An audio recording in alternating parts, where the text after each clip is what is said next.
부모 교육이 필요한 것 같아요. 저를 포함해서 우리가 어쩌다 부모가 됐잖아요. 한편으로는 우리 아이들을 안아주고 동시에 놓아주고 이 두 가지가 필수적이죠. 오늘은 부모의 두 가지 역할에 대해서 같이 한번 얘기를 나눠볼까 합니다. 여러분, 아이 키우는 거 만만치 않죠. 네. 저도 두 아이가 있는데 지금은 20대가 됐지만 그동안에 키워온 과정 보면은 진짜 만만치 않았던 것 같아요. 우리는 뭘 우리 아이들에게 심어줘야 될까? 저는 첫 번째는 자기 주도성인 것 같아요. 자기 스스로 뭔가를 이렇게 해나가는 거. 그 다음에 동시에 있는 그대로의 나를 사랑하는 마음, 이거를 심어줘야 되는데, 그러려면 부모가 아주 절묘한 균형을 이루면서 두 가지를 해야 될 것 같아요. 자, 제 모션 한번 보세요. 첫째는 끊임없이 안아주는 거. 그죠?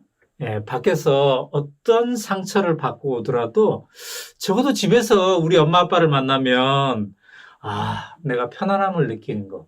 내가 있는 그대로의 나를 사랑하는 마음을 느낄 수 있는 거. 학교에서 막 상처받고 왔는데, 학원에서 성적 때문에 상처받고 왔는데, 집에서까지 엄마가 너 그 정도 가지고 되겠냐고 하면은 얼마나 또 힘들겠습니까? 그래서 끊임없이 안아주는 거. 1등급이 아니어도 좋아. 태권도 썩 잘하지 않아도 좋아. 너 괜찮은 친구야. 이렇게 끊임없이 안아주는 거. 이게 필요하죠. 근데요, 요거만 있으면 안 됩니다. 절묘한 균형을 또 하나를 가지고 이루어야 되는데 그게 뭔가? 놓아주는 거. 놓아주는 거.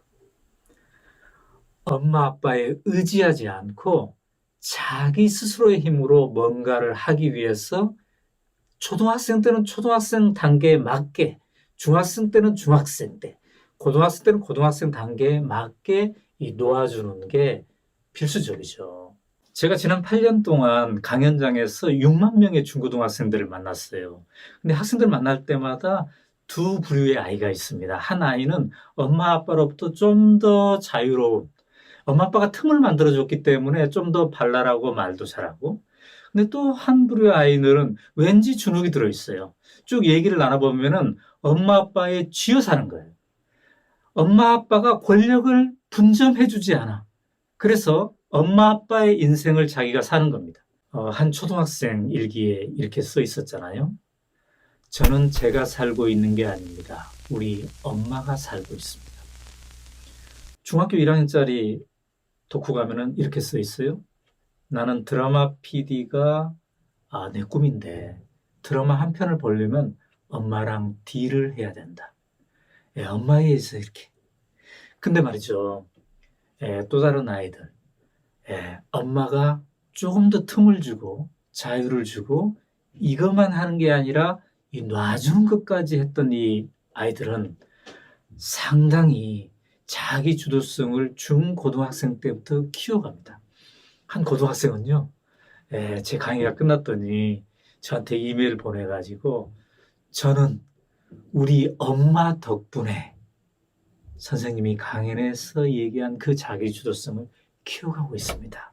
이렇게 얘기를 하더라고요. 그런데요, 어렸을 때부터, 초, 중, 고등학교 다닐 때부터 뭔가 자기 주도성을 키워가면요, 어른이 돼서도 행복한 인생을 즐길 수가 있습니다. 제가 한 번은 대기업에 대리님 100분을 모셔놓고 강의를 한번 한 적이 있어요. 그때 제가 물어봤죠. 청중들한테. 행복한 인생을 산다는 것의 징조 중에 하나는 주말만 그리워. 빨리 토요일, 일요일 왔으면 좋겠다. 이 주말만 그리워하는 게 아니라 주중, 근무정인 주중에도 즐겁다. 혹시 그런 사람 있으면 손 들어보라고. 근데 말이죠.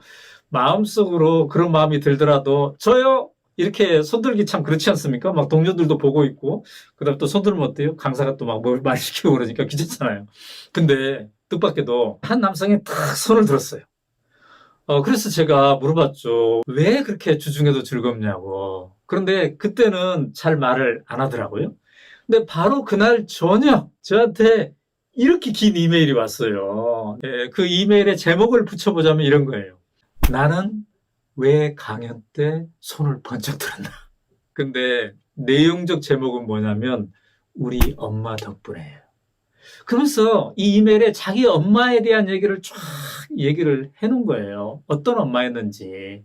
어떻게 자기에게 어렸을 때부터 자기 주도성을 심어주기 위해서 노력을 했는지 그 과정을 탁 이메일에 담았더라고요.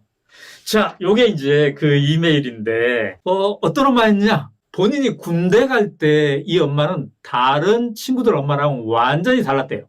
입대 전날 엄마가 제게 해주신 한마디 말로 우리 엄마가 어떻게 달랐는지 설명할 수 있습니다. 이렇게 써놨네요. 입대 전날 제 엄마는 다른 친구들의 엄마랑 달랐습니다. 기차역까지 같이 나와주시지도 않았고 눈물도 보이시지 않으셨어요. 담담하게 제 절을 받으시고는 논산까지 가는데 필요한 여비를 준 다음에 이렇게 말씀하셨어요. 인자는 인생은 오로지 다 니끼대. 몸 건강이 잘 댕겨온나. 자, 이 어머니 참 요즘 기준으로 드문 엄마 아닙니까? 대단하죠, 어찌 보면. 또 얼마나 또 멋집니까? 야, 네가 군대 갈 만큼 컸구나, 내 아들이. 그만큼 컸으니까 이제부터 네 인생은 네 거다. 그런 의미에서 내가 너를 훈련소까지 안 따라가고 이 집에서 안녕하겠다.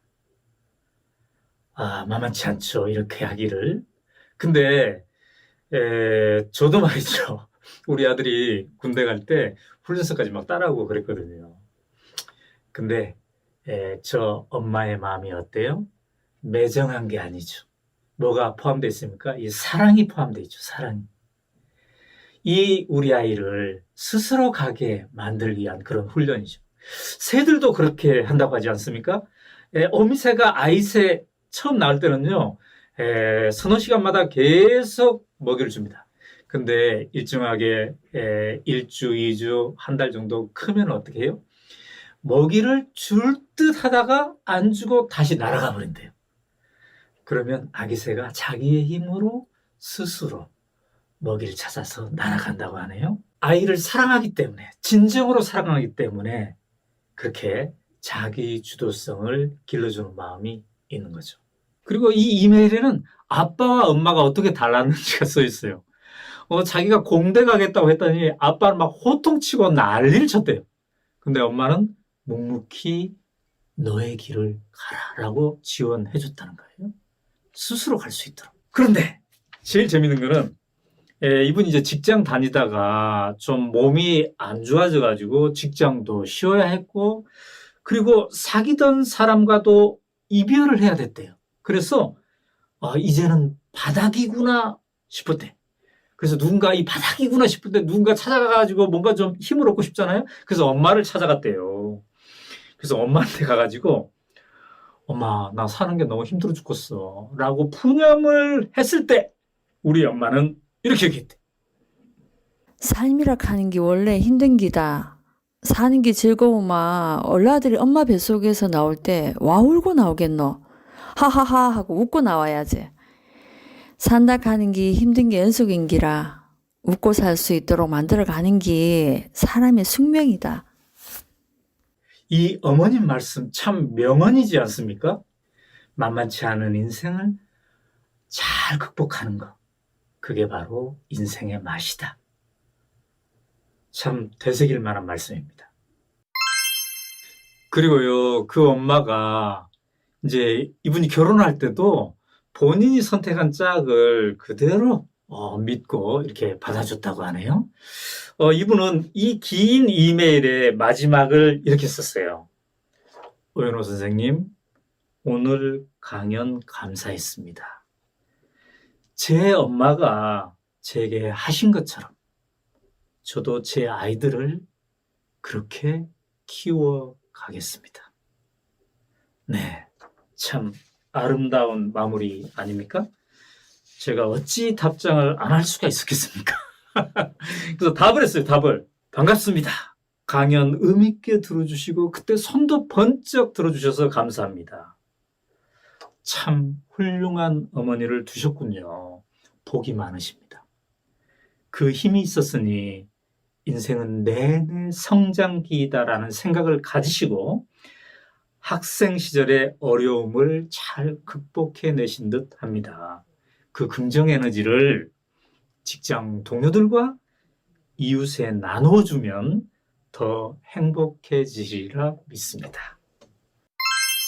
자, 우리 아이들이 나는 우리 엄마 덕분에 어렸을 때부터 자기 주도적인 삶을 살았고 어른이 되어서도 그걸 즐기고 있고 그래서 행복하다.